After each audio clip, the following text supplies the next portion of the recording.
Hello, and welcome back to this next session in the Mastery Code Virtual Summit. And you'll be hearing from me this time. I'm going to get right into it, and I'll introduce myself a little bit once we get into the video.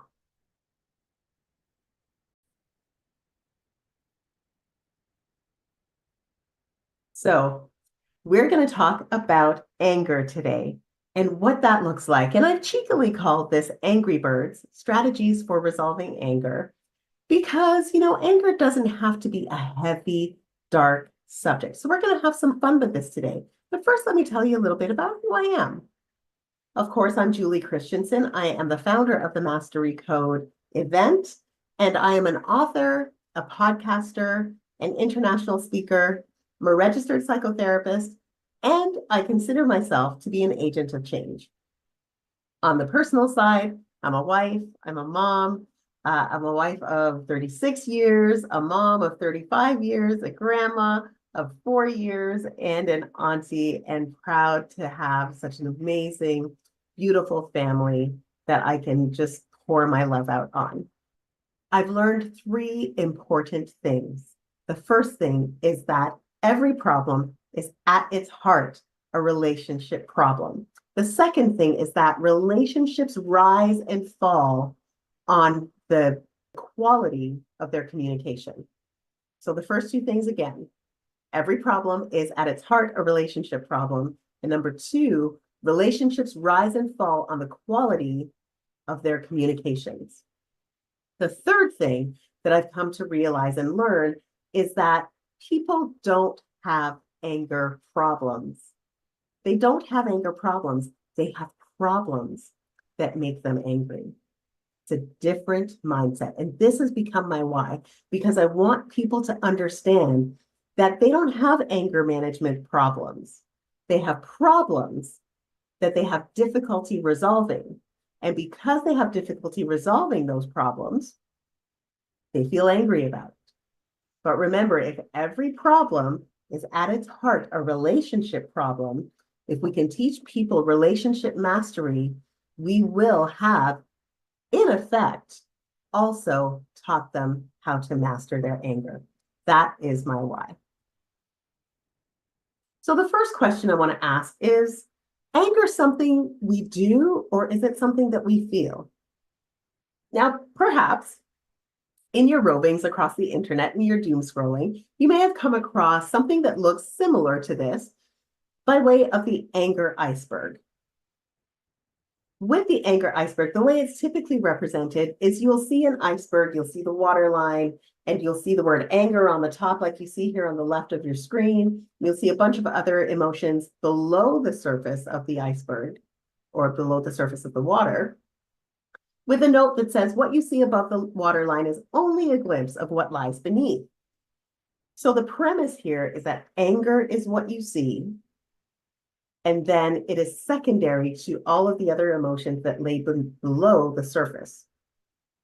The challenge with that is that anger is also an emotion. And just because someone is angry doesn't necessarily mean that you will know it by their facial expressions. Sometimes anger leaks out, even when we're trying to mask it. But there are many times when people are quite successful in masking their true emotions and hiding them from the world. So what we see is not anger. What we see is behavior.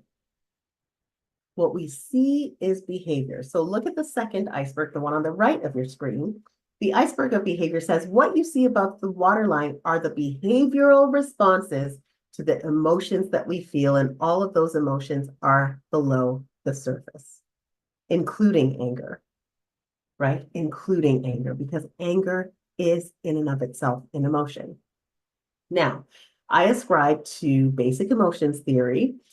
Basic emotions theory in psychology states that anger, like happiness, sadness, fear, surprise, disgust, contempt, are all universally experienced emotions and universally recognized. What this means is that anywhere we go in the world, if someone puts an angry expression on their face, people in the world will recognize it, even if they don't speak your own language, even if they've never seen you before, they'll know you're angry because they recognize the mechanics of the facial expression for anger. So with basic emotions theory, what they believe is that anger emerges quite young, within the first year of life. And we see this with babies who have sad cries, they have lonely cries, they have tired cries, they have hungry cries, they also have angry cries. And moms can tell the difference. Now, when a child gets to the point where they're crawling, they're moving, they're learning their gross motor skills, and they're starting to refine their fine motor skills, and they're learning how to do certain things, they will get frustrated because they haven't mastered them yet. And when they get to a point where they are having difficulty performing a task that they haven't mastered, you will see expressions of frustration. This is the emergence of anger in young children. So anger shows up in us quite early, but we don't ever really learn what to do with it. And that's why we're doing this session today. So let's talk about the reasons why we feel angry. Remember, you don't have anger problems, you have problems that make you angry. So what are the problems? That's what we really want to know. Number one, someone has broken a rule. Now that might be the rules of the road. It might be a rule about having cookies before dinner. It might be a rule about how we treat other people or how we expect to be treated. But when rules are broken, if we value rules, if we value order, we might feel upset because of that broken rule. The second reason we feel angry is because our boundaries have been violated. Now, boundaries are a type of rule, but we have personal boundaries, financial boundaries, emotional boundaries, relationship boundaries, right? So we have all of these different kinds of boundaries. And when people violate them, we might not even know what the boundary is, but we'll feel a certain kind of way about that. For example, if a pregnant woman has a protruding belly and someone comes up and touches it without her consent, that is a violation of a personal boundary, a physical boundary, okay? If someone touches someone's hair without asking, that is also a boundary violation. But so is reading your child's journal without their permission. That is also a boundary violation. Talking to your teenage or adult children about the problems in your relationship with your spouse, their parent, is a boundary violation. Asking people how much money they make is a boundary violation, right? But also forgetting to send someone the memo in the workplace on purpose, accidentally on purpose, that is also a boundary violation, okay? So you see how that works? Boundaries there are different kinds, and we need to be cautious that we are not violating people's boundaries, but also we need to be aware of how we're feeling when people violate ours. The third reason that people feel angry is because their needs or their expectations are not met. So we see this with infants. They're crying, they're hungry, you know, they're searching around for a nipple, whether it's their mom's or it's a bottle, and they're not getting it, and they're getting more and more frustrated because they need food, and that food is not being given to them, okay? So we see that early on, but we also see it in school. When bullying behaviors emerge, it's often because the child doing the bullying is trying to meet a need by feeling superior to the other child. We see that come out in the workplace as well. So there are lots of ways that we may try to get our needs met, or when our expectations of how things should have been are unmet, we'll get angry about that. The fourth reason we get angry is because our goals are thwarted. The example that I share in my book, The Rise of Rage, is my granddaughter, Nova, who is now 4. But when Nova was just about a year old, she was learning how to put blocks together and take them apart. She was very good at putting them together, not so good at pulling them apart. She didn't have the upper body strength. And so she would get frustrated and she would throw the blocks because she couldn't get them apart. And she needed to learn that with patience and with practice, she would achieve the goal. But in the moment, there was something interfering with her ability to do the thing, which was her own strength or lack of it. And it was upsetting to her. It made her angry. So I'd like you to do this little warm up copy this down on a piece of paper and fill in the blanks for me. When I feel angry, I do something. So you insert a behavior here. Then immediately I feel something that's an emotion. And later I feel something else. So it might sound like when I feel angry, I throw things and immediately I feel powerful, but later I feel ashamed. Or it might be when I feel angry, I cry, then immediately I feel release, and then later I feel still angry, right? We don't know what it is. When I feel angry, I go to the gym and I beat up the heavy bag. Immediately, I feel this cathartic expression of anger, but later, I still feel frustrated. So whatever that is for you, I'll give you a moment to fill that out.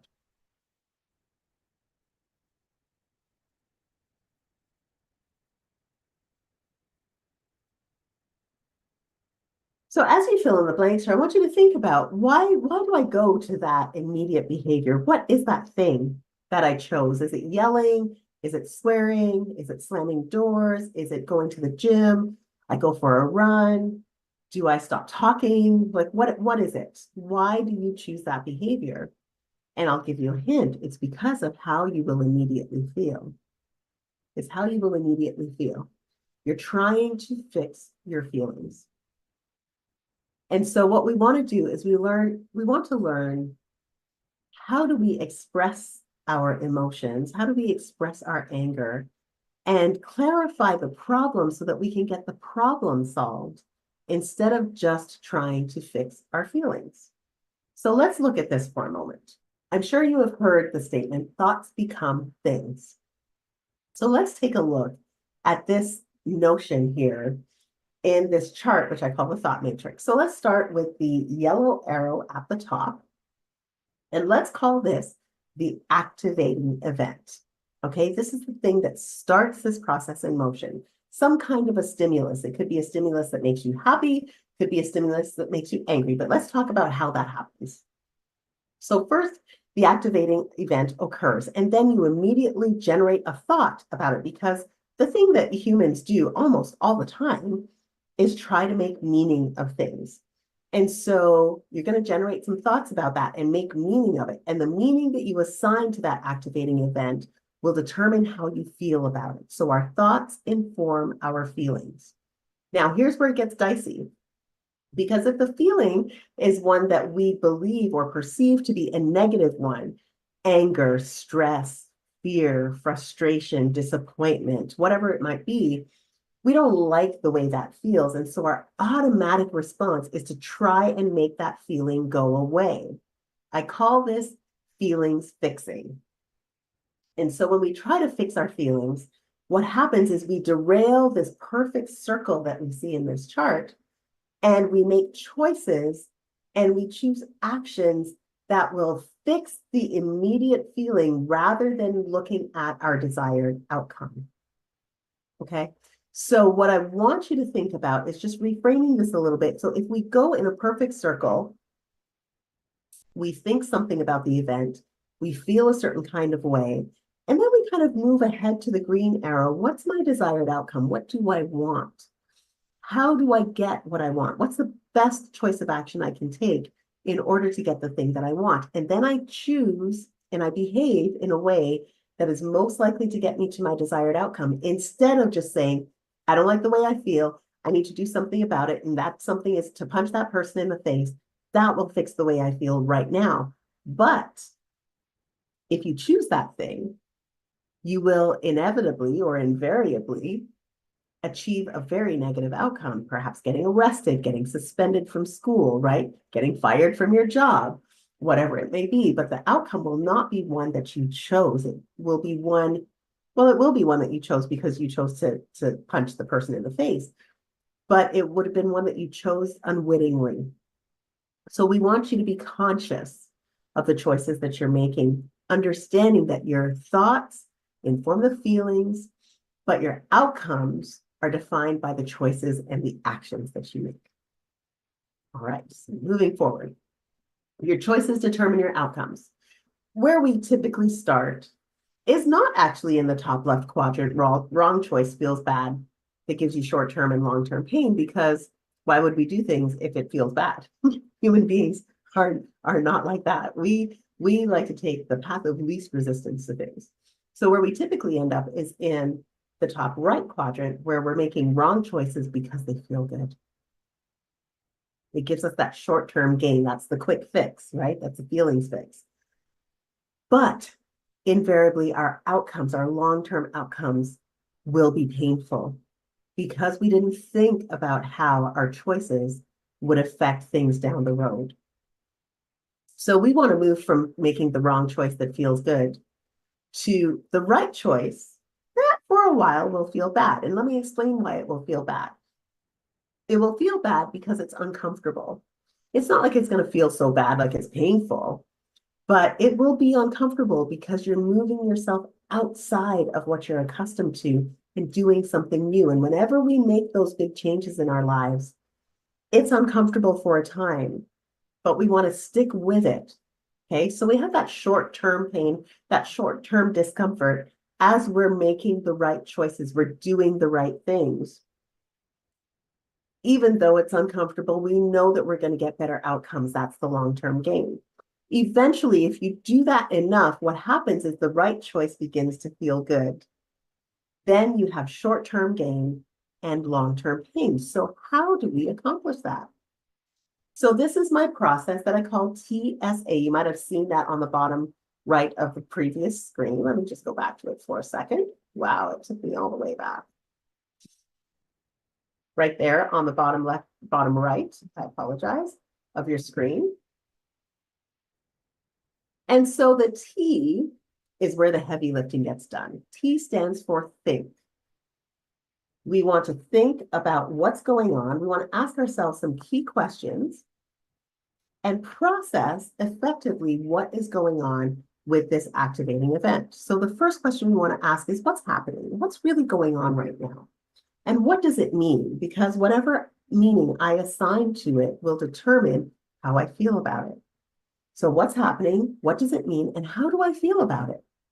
The next question I want to ask is, what is my desired outcome? Do you see how quickly I'm moving forward? Because we don't want to get stuck on how we feel about it. The longer we think about how we feel about it, the more likely we are to make the wrong choice because it feels good, right?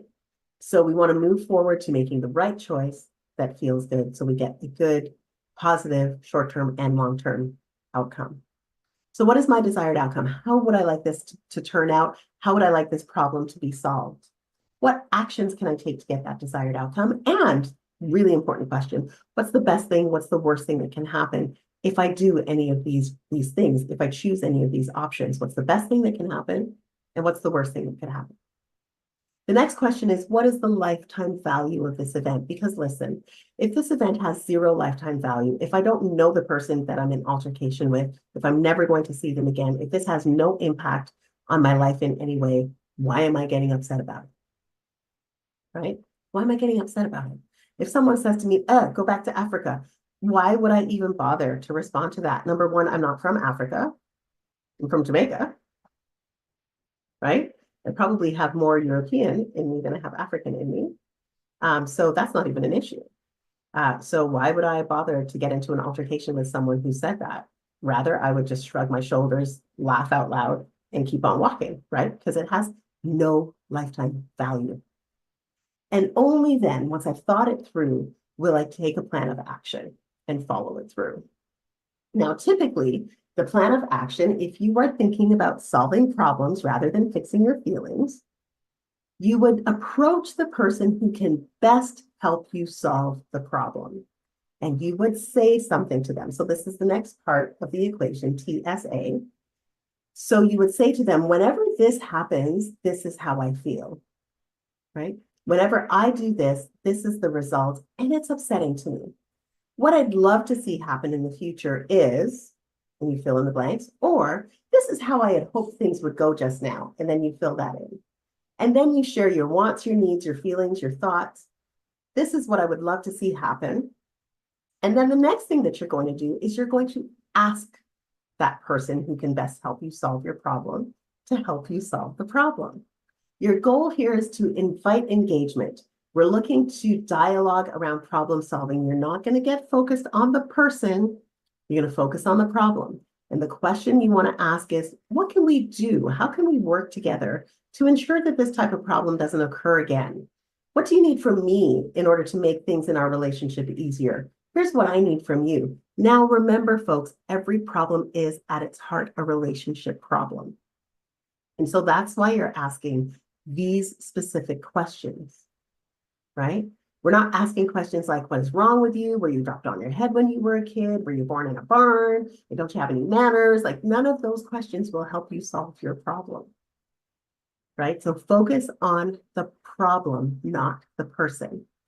Ask questions like, is there a way for us to collaborate so that we can work smarter instead of harder if this is a work issue? What behaviors can I change to make things less stressful for you? What do you think you could do differently to make this relationship healthier? Can I make some suggestions to you? Here is what would make things easier for me, right? So now we're starting a dialogue. Now it's important for you to understand that when you ask these questions, you've got to be willing to listen. Dialogue is useless if there's no listening involved. And so you need to be willing to hear what the other person has to say. And then you're probably going to think that through. You're going to process it. And then you're going to say something else.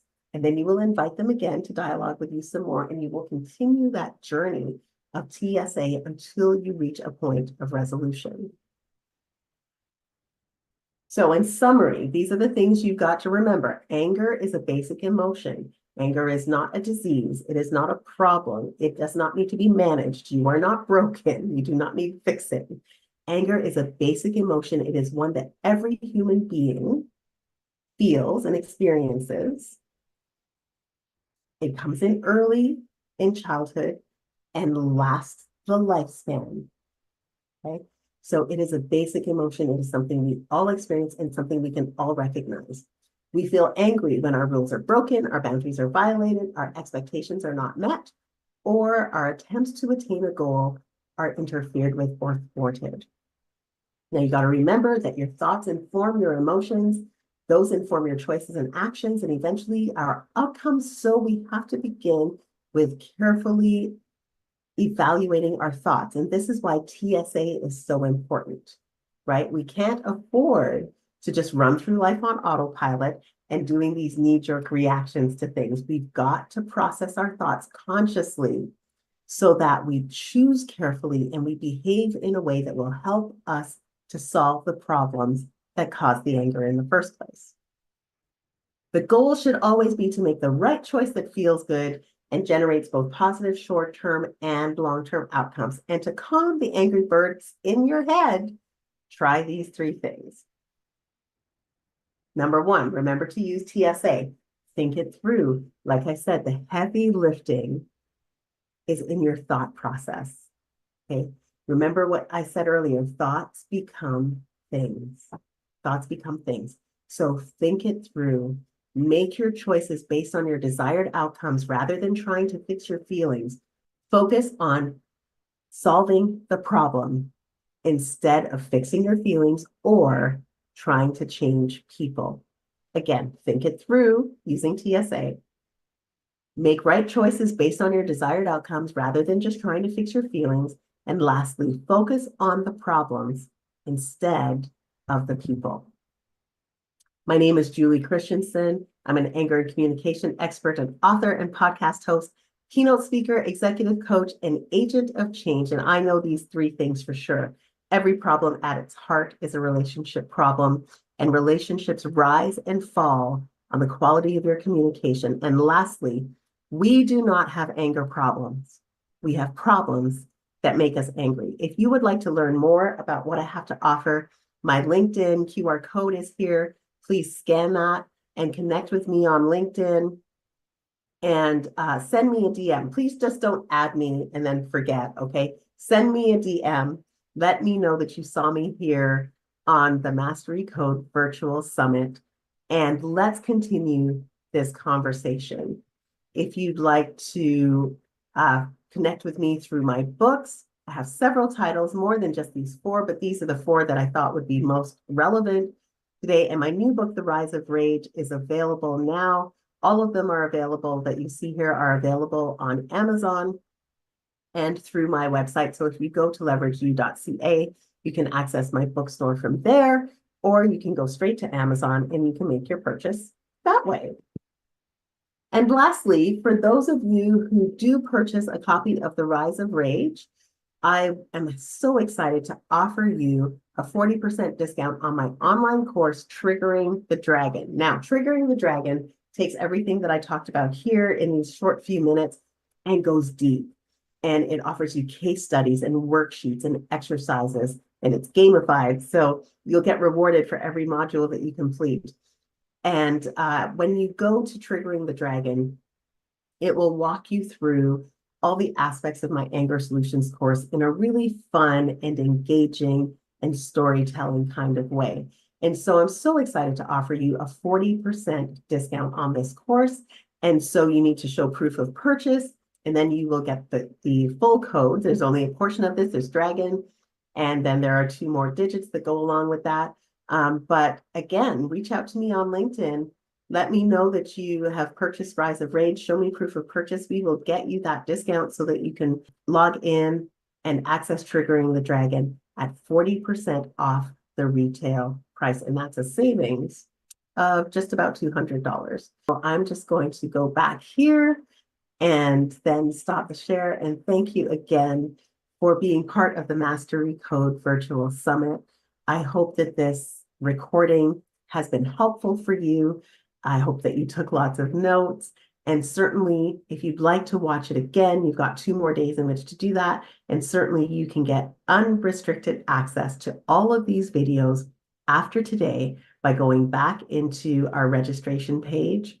And the link is down below in the caption. And you can go there and you can get unlimited access for only $35. It's a good deal. So thank you so much for watching this session and enjoy the rest of the summit. What if we told you that anger, one of the most misunderstood human emotions, holds a key to unlock a better understanding of yourself and the world around you? Presenting The Rise of Rage, Harnessing the Most Misunderstood Emotion by Julie Christiansen. This book takes us on a journey, helping us to map out our anger and learn how to resolve it. It provides insights into a transformative process full of practical strategies and tools. From defining your anger style to understanding the belief systems that fuel your anger, you will discover how to release residual anger and make it work for you instead of against you. A seasoned anger expert and psychotherapist, Julie Christiansen introduces 10 anger styles and provides tools for resolving anger at work, giving effective feedback and enhancing communication in all types of relationships. She dives deep into the power of forgiveness and acceptance, and how to communicate effectively with angry people. The Rise of Rage does more than just explain anger. It provides a pathway, a journey of self-discovery, to understand what anger really is, what true forgiveness looks like, and which safe, effective, and successful anger resolution tools work best for you. In a world where anger is often seen as a destructive force, The Rise of Rage showcases it as a catalyst for change, a tool for personal growth, and a necessary emotion for human survival. The Rise of Rage, Harnessing the Most Misunderstood Emotion is available now at your favorite book retailer. Get your copy today and join the movement to resolve anger rather than just trying to manage it. Listen, you don't have anger problems, you never did. You have problems that cause you to feel angry. Order The Rise of Rage today and transform your life. Hello, Julie. How are you? I'm very well. How are you? I'm doing very well. I am very excited for this conversation. And I want to welcome everybody. I am very, very excited for you to join us today, Julie. And I want everybody to help me in welcoming Julie, who is an award-winning speaker, an author, a therapist. Is there anything you don't do, Julie? I do not do windows. I don't respond well to anything that requires a needle being stuck in my flesh.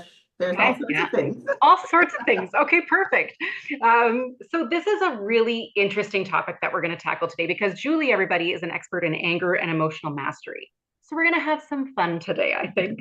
And before we kind of dive into the questions that I have for you, Julie, is there anything sort of about your background, anything that you want to highlight for context before we dive in here? I don't know. I mean, it really depends on where the conversation is going to go, but I do have quite a varied background. I've worked in mental health in the mental health space in one way, shape, or another since 1991. And, over that time, I've worked with just about every type of client, pretty much. My focus, of course, is anger. And I can get pretty passionate about it, which you'll probably notice during this interview.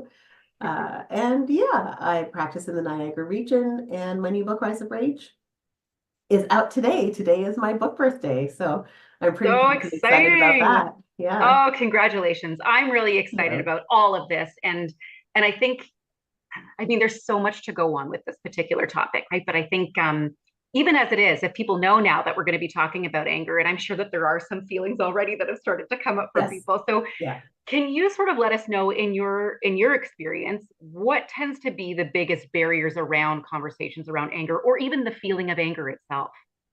I think we've made it taboo, our culture, and not just this culture. I think for generations, the subject of anger has always been a taboo one. Anger has always been associated with violence. Anger has always been associated with bad behavior.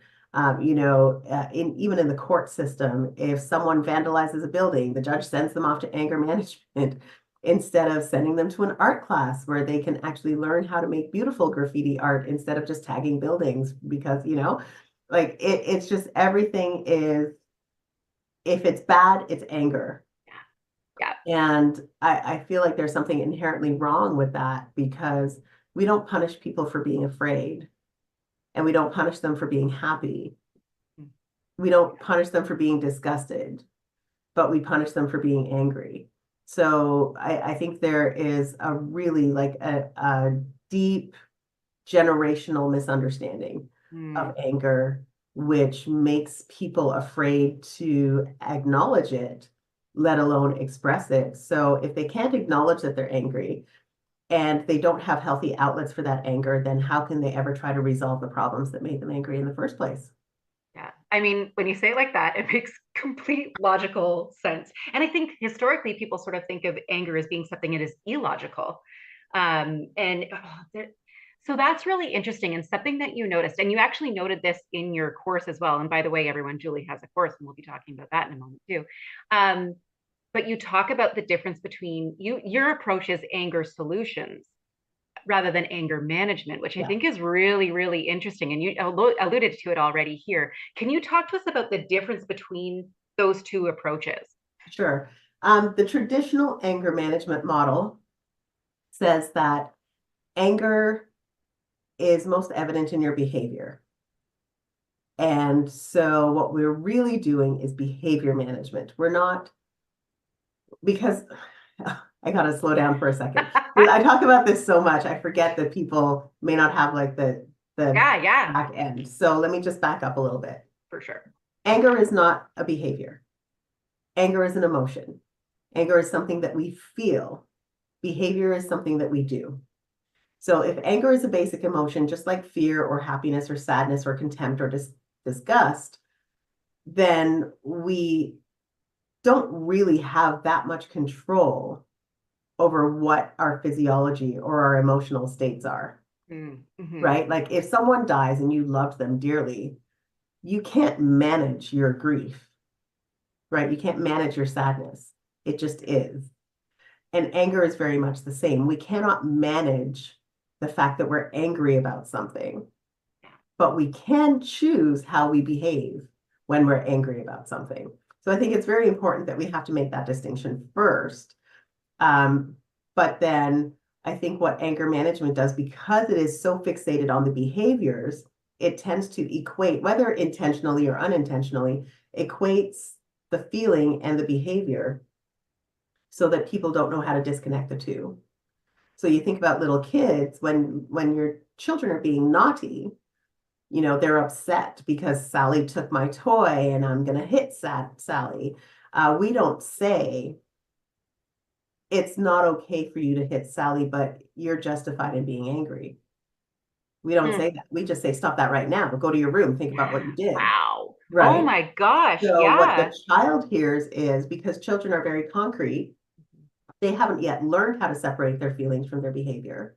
And Yeah. what they hear is, my feelings are bad because what I did was bad, therefore I am bad. Wow. That just, so Julie, I have to tell you, that just took me back to like some childhood stuff right there. And I'm sure I'm not the only one, but that is fascinating. I mean, that makes perfect sense, but also so awful. But that's, and so can I ask you, when you, in your course, you mentioned, which is called Triggering the Dragon, you do refer to anger as a dragon. Is that partially why? Like, can you explain why a dragon of all things? Because I think we often, we have this we have these analogies that we use when we're talking about anger. I was so mad I could spit fire and all these sorts of things. So anger does, I think, come up in our minds as being very dragon-like. Hmm. And when we think about a dragon, dragons are very powerful and they have these amazing scales that protect them from attacks, and they can breathe fire. They don't even have to get up close and personal to solve a problem. Hmm. Right? If the Yeah. villagers are trying to steal their dragon eggs, they just got to fly overhead and breathe fire and burn the whole place to the ground. They don't even have to Hmm. get close. So in a way, I think that, our little midbrains aspire to be dragon-like because we somehow believe that if there was a way that we could solve our problems from a distance and we could punish the people who have upset us, then Hmm. that would give us great satisfaction. And it would. Okay, Hmm. I'm not going to lie. It would.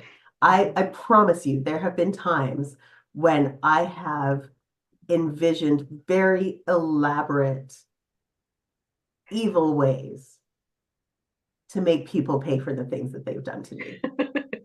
Not above that. Yeah. I'm not going to Tell do tell it. us more. I will not. I will tell you, though, that once a client suggested to me that if I wanted to do something bad to someone and get away with it, no, I can't tell you guys. I can't. You're so It close. almost came out, but I can't. I can't. That's I will funny. not be held liable if anybody goes and does this. I will not take responsibility. Well, that's it. Actually, I have some questions around that, but I promise not to ask about that specifically. But I think you bring up a really good point too, that there's anger. There are the feelings. There are like these adjacent feelings, I'm going to call them, that can show up as well. So things like shame, right? There's a huge range. Like there have been times that I felt angry and I feel really ashamed of myself. Like I don't have the right to be upset about that. Who am I to be upset about that? Especially when the problem is not even necessarily mine, but I'm angry on somebody else's behalf. Right. And then there are other times that I feel really validated in that anger and almost proud of that anger. Yeah. So what is my question? My question, I suppose, is with those anger adjacent feelings, what does that tell us about ourselves, first and foremost? And as a subsequent kind of question, what is the difference between like righteous anger and a selfish kind of anger? I Okay. realize there's a lot wrapped up in that. So For sure. Yeah. So let's go back to the first part of the question, Mhm. which was repeat It it for was, me. yeah, so there's the feeling of anger and then there's outline feelings that surround Yes, that the anger from secondary time to feelings. time. Yeah. And what can those feelings tell us about ourselves and the anger that we're feeling? Right. So, I guess the first thing is you've got to be self-aware enough to realize that there are other feelings besides the anger.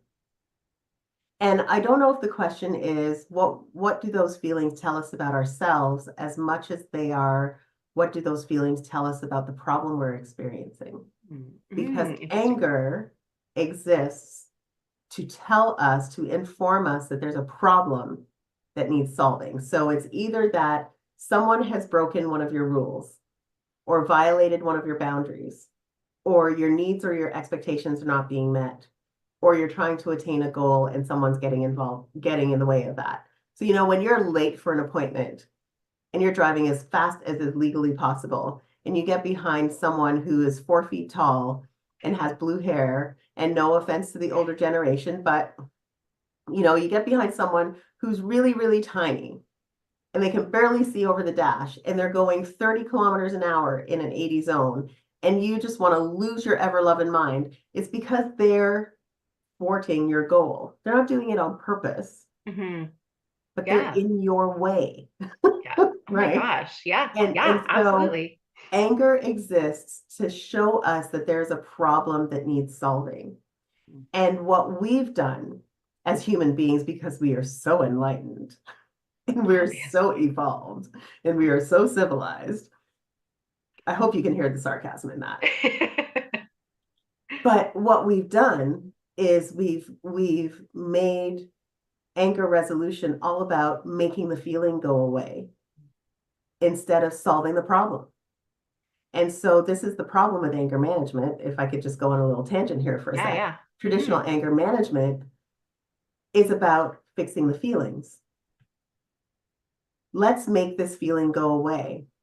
How do I do that? Well, stop doing the behavior you're doing. That just doesn't make any sense, It's right? infuriating. Because it doesn't, if I take a deep breath, okay, if someone calls me a really horrible name and I take a deep breath and I count to 10 and I walk away, Mm, mm, they would have been saved an open-handed bitch slap. However, I will still be angry. yeah, And worse still, their attitude will not have shifted at all. yeah. They will still despise me. They will still think that it's okay for them to call me that. Therefore, the problem still exists. So what good is Yeah. walking away and counting to 10 and taking a deep breath? But at the end of all of that, I will still be angry. Yes. That's not Yes. anger management. That's behavior management. Okay? Okay. Okay, Does that make Julie. sense? It absolutely does. And now I have another follow-up question. I don't know when this is going to end, Julie, because I am so evolved. Let's So go. Let's go. Let's do it. let's say, because I completely relate, I can picture these moments that I've been, and I'm sure others can as well. And I'm having like a visceral reaction in my body to them. And so let's say I get really worked up. I'm really angry about something, and I don't actually address the problem. What happens to the anger? Where does the anger, if it's not released, where does the anger go? And how else could it show up for me?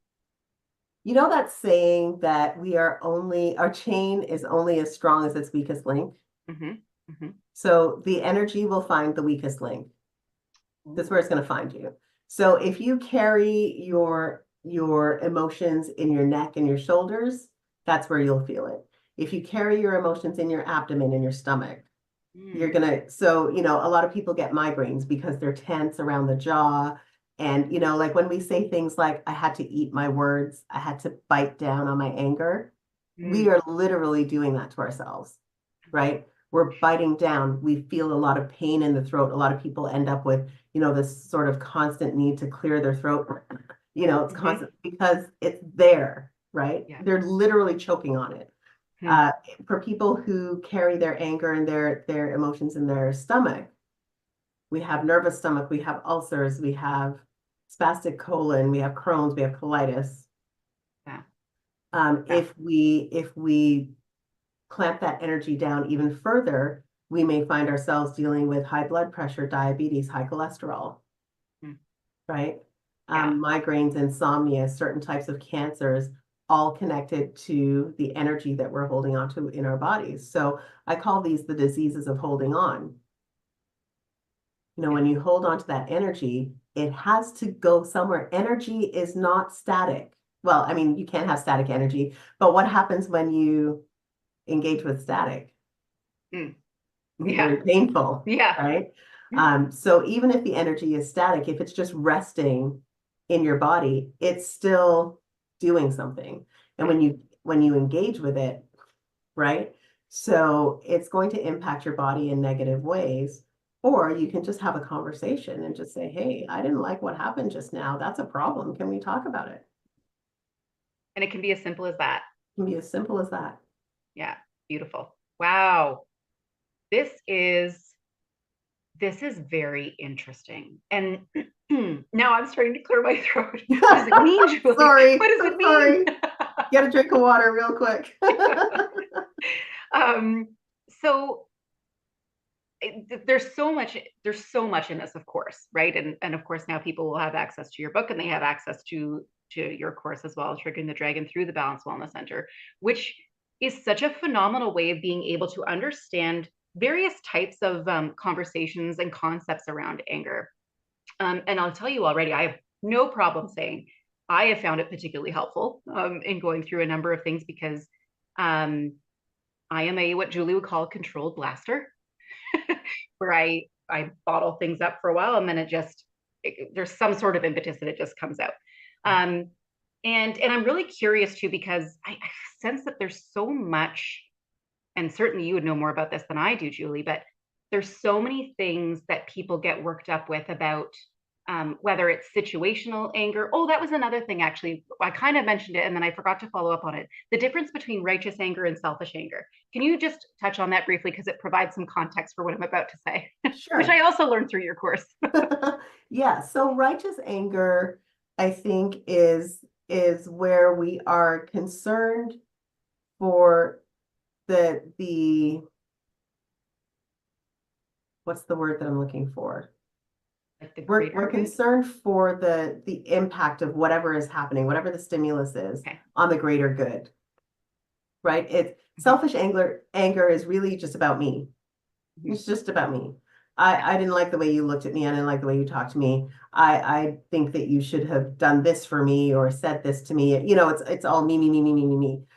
When we're looking at righteous anger, we're looking at other things. You know, when I'll give you a personal example, if that's Yeah, okay. great. Yeah, please. Um, I I don't like certain things. You know, the way certain ways that people interact with me. If people say things like, if they use microaggressions, like they say, "Oh, you're so articulate." I know that there's an unspoken disclaimer at the end of that. Okay. You know, you're so articulate for a Black woman, or you're so articulate for a Jamaican, or you're so articulate for a girl, or whatever, you know, Mm, whatever the unspoken piece is. So I would rather you just be honest with me. I highly value honesty. So that kind of annoys me. That's selfish anger. okay. Okay. I'm assuming that there is a disclaimer on that statement, or maybe people are actually just really impressed by the fact that I'm articulate, Mm, period. gotcha. So Gotcha. I'm imposing my personal bias on the Hmm. interaction and then I'm getting mad about it. That's Got it. selfish. Last summer, I guess fall, it was cold. My husband and I were buying gas. And at the gas station was a young man who probably was about the age of my sons. My sons are going to be 30 this year. And so they, you know, maybe 28, 29 years old, disheveled, filthy, no shoes on his feet, in a t-shirt and sweats, digging through the gas station's garbage looking for something to eat. Mm, And I had an immediate visceral reaction to that. And I wasn't angry at him. I was angry at the system hmm. or the various systems Right. that make something like that a necessity. Yeah. And it stayed with me. I said to my husband, like, I cannot live in a world where that kid, who Yeah. could be my kid, Hmm. is Hmm. walking around in the freezing cold in his bare feet. I Yeah. can't. And it immediately spurred me to action. And so I did a very simple thing. I went to the dollar store. I bought 10 pairs of Crocs, 10 packages of juice boxes, 10 packages of snacks, 10 toothbrushes, Wow. you know, socks, Yeah. whatever. And I put them all in grocery bags. We have a preponderance of grocery bags in our house. And so I just put them all in grocery bags. I labeled them large Crocs, medium Crocs, small Crocs. So I Wow. knew which ones, you know, because I was like, if I ever encounter someone who's barefoot again, I Hmm. can't live with myself Yeah. if Yeah. I don't do something. You know what I mean? Yeah. And so I drive around with that stuff in my car. Hmm. It just, That's you know, and amazing. I haven't given a lot of them away, but I have encountered people who were barefoot and I was like, here, could you please just have this, you know? And Because that is a form of righteous anger. Righteous hmm. anger says, I don't need to go and troll people's social media because when I'm trolling people's social media and trying to prove my point, that's Hmm. about me. Right. Has nothing to do with the issue. I It see. has everything to do with, oh, look at how right I am. Hmm. If Hmm. I really care, if I'm Yeah. really angry about it, I will go do something to fix the problem. That's right. Yeah. That's all full Right. circle. I get it. I totally get it. Okay. this is really helpful to kind of put that all in context and to tie a nice little bow on it too, right? Like you had the feeling, it had to go somewhere, right? There was a problem, you could identify the problem, you fix the problem to the best Yeah, of your ability. exactly. Yeah, okay. This is, and I love being able to close the loop on that because I think so much with conversations with anger, it's like a bridge to something. But like you said before, the bridge, it's always a negative bridge. It's always going to be conflict. It's always going to be fear. It's always going to be being reprimanded or whatever it is, Yeah, right? I don't think, or certainly just speaking for myself, I don't often think about closing the loop on it to identify what the actual problem is and take yeah, steps to deal with the problem. So um, I have a couple more questions for you in our short time together because sure. I think there's a few concepts that are floating out right now. And from your perspective, I'd really like to hear your thoughts on what they mean and what we can do about it from an expert's point of view. So the first is, and it's even in the title of the course, Triggering the Dragon. This word of triggering comes up frequently. From with your expert advice, what does it mean to be triggered? What is that? So really what we're saying when we talk about being triggered, and I'm just going to talk about this in layman's terms, okay? I'm not Yeah, getting the yeah. textbook out or anything. For me, what it means is that there is a part of you, let's say a piece of your identity Mm-hmm. that experienced something painful. Your 4-year-old self, your 12-year-old self, your 15-year-old self, whatever. You still carry that little person inside you. Mm-hmm. You carry their pain inside you. And when someone does something or says something or looks at you a certain way, whatever it is, it awakens the consciousness of your younger self. And your younger self says, oh, get out of the way. I've got this. Mm-hmm. Your Mm-hmm. 15-year-old scrapper self says, it's on. Yeah, you I've know seen this and before. and you Yeah. sometimes watch yourself. It's like your present adult mature self is like watching you behave through this lens and going, why am I doing this? Why am I saying this? I know better. Mm-hmm. But it's because that younger wounded injured part of you was activated by a stimulus that Got is you. triggering. Got you. Okay. That's a great way of putting it. Thank you for that. My other question is I sort of sat with myself before this and I thought, okay, what are the high level things that I really want to know about anger? And I might be giving some things away about myself in the meantime, and that's all right. It is okay. It's okay. I mean, we have to normalize these discussions, right? Like, how else will Mhm. we be able to talk about these things if Right. we keep saying, "Oh, anger is taboo. I can't admit that I get angry." Listen, Mhm. y'all, I get angry every day, at least once a day. Yeah. Yeah. It's gonna happen. Things are gonna happen. We're gonna get It's triggered. gonna happen. So my other question is, in this sort of era of, you know, put on a smiley face, right? Chin up, everybody. This sort of toxic positivity. What effect, and I realize this may be a whole other series, right? But what effect potentially could this toxic positivity have when it comes to people's anger? Well, number one, if we apply toxic positivity, it minimizes people's experience and makes them feel like their feelings are not valid. It reinforces the notion that we have to fix our feelings instead of solve our problems, Mm, which means that we are going to perpetuate our problems. So it's just this, this sort of yeah, negative cycle. causality loop of, oh, I have this problem. I'm really angry about it. Oh, only positive vibes here, Yeah, only good yeah. vibes. Okay, Hmm. so my feelings aren't important. You don't care that I have a problem. So now I'm upset with you, but I can't express that either. So now I'm just holding on to all of this negative energy and I don't know what to do with it. And I see this a lot in my practice that people who are going through really difficult times want to be able to talk to their friends about it, but they don't feel that they have permission because their friends are on the toxic positivity train.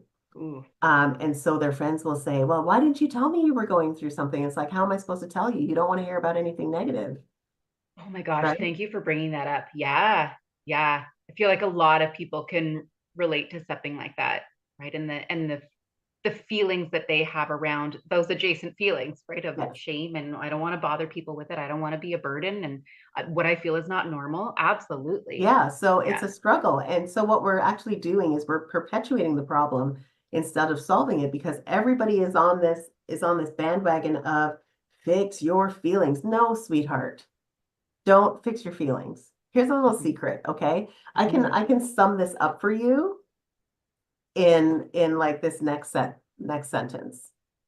Solve the problems that cause the anger, and the anger will resolve itself. Mhm. Because if you no longer have a problem, you no longer have a reason to be angry. Yeah. Come on now. Like, this is not rocket science. Do you I understand? Like, mean, it's not rocket science. It's like, if you focus on fixing the feelings, the problem will persist and you'll be angry longer. So fix the problem. yeah. I mean, this is, I don't know that I could end an interview any better than that, Julie. And that's it. That's it. Thank you for this. I really feel like this is going to help a lot of people, myself included, always in conversations with you. So thank you so much for all this. Thank you for your time. Thank you for your expertise. Thank you for talking about the things that people are not talking about. Thank you so And much. perfect. But yeah, like I guess the last thing I would say is that we don't have to fear anger. We don't have to pretend like we don't feel it, that we don't experience it. I think it's time for us to normalize it, but not in a way that normalizes violence and aggression, right? We have to understand that aggression is what we choose to do. Anger is how we feel. So we can feel angry and we can do all sorts of things. We can respond in all kinds of ways that are helpful, are productive, are sustainable, that are safe and appropriate, and actually bring value to the greater community and the greater good. So I think I will leave it with that. Fabulous. Excellent. Well, thank you so much, Julie. This, of course, will be information for everybody, and we will also have links to your course that's available through the Balance Wellness Center, as well as a special promo code.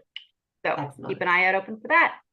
Excellent. Thanks, Julie. And thanks, Thank everybody, you. for tuning in. If anybody has any questions, please feel free to reach out to Julie as well. She's on LinkedIn, as well as myself, and we're happy to tackle any questions. Or, well, I won't be tackling the questions. I will be putting you in touch with Julie. I promise not to add my 2 cents and leave it to the expert. But this is great. Thanks, everybody. And thanks, Julie.